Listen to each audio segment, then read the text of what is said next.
सुहागिन को संतान का सुख कंगन से बने कुंड से मिलता है। ये कोई साधारण कंगन नहीं, बल्कि ब्रजभूमि की महारानी राधा रानी के कंगन से बना है। राधा कुंड अरिष्टासुर की नगरी एरीठवन थी। अरिष्टासुर बलवान व तेज दहाड़ वाला राक्षस था। उसकी दहाड़ से आसपास के नगरों में गर्भवती के गर्भ गिर जाते थे। गाय चराने के दौरान अरिष्टासुर ने बछड़े का रूप रखकर भगवान कृष्ण को मारने की कोशिश की। कान्हा के हाथों बछड़े का वध करने से उन्हें गोहत्या का पाप लग गया। प्रायश्चित के लिए श्री कृष्ण ने बांसुरी से कुंड बनवाया और तीर्थों का जल यहाँ एकत्रित किया।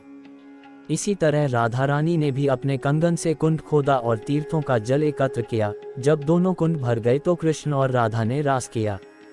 श्री कृष्ण ने उन्हें वरदान दिया कि जो भी निसंतान दंपति अहोई अष्टमी की रात यहाँ स्नान करेगा, उसे साल भर के भीतर संतान की प्राप्ति होगी।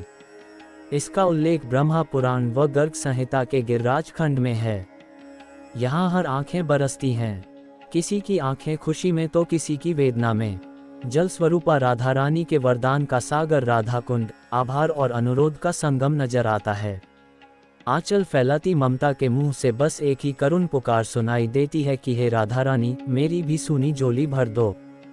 दुनिया भर का दर्द समेटे दंपति राधा कुंड में विश्वास के गोते लगाते नजर आएंगे।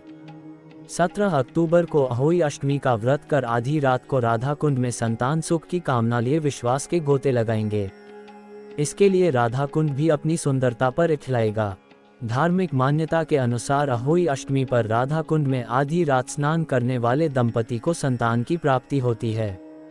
स्नान के उपरांत एक पसंदीदा फल छोड़ने का विधान है, तो पेठा फल का दान भी परंपरा में शामिल है। तमाम देशी और विदेशी दंपति यहां आकर अपना आंचल फैलाएंगे।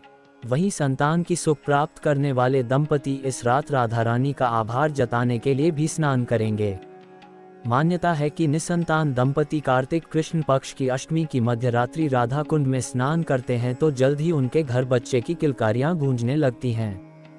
दुनिया भर की चिकित्सा से निराश दंपति जब जल स्वरूपा राधा रानी के दरबार में अपना आंचल फैलाते हैं तो दरबार सजाए बैठी राधा रानी अपना आशीष भरा हाथ उनके सर पर फेरती हैं। यह विश्वास उन सूनी आंखों में चमक बिखेर देता है जब बगल में बैठे दंपति अपनी संतान के साथ कृपा का आभार प्रकट करने को गोते लगाते हैं। यह विश्वास ही है जो हर साल दंपति की संख्या में इजाफा कर देता है।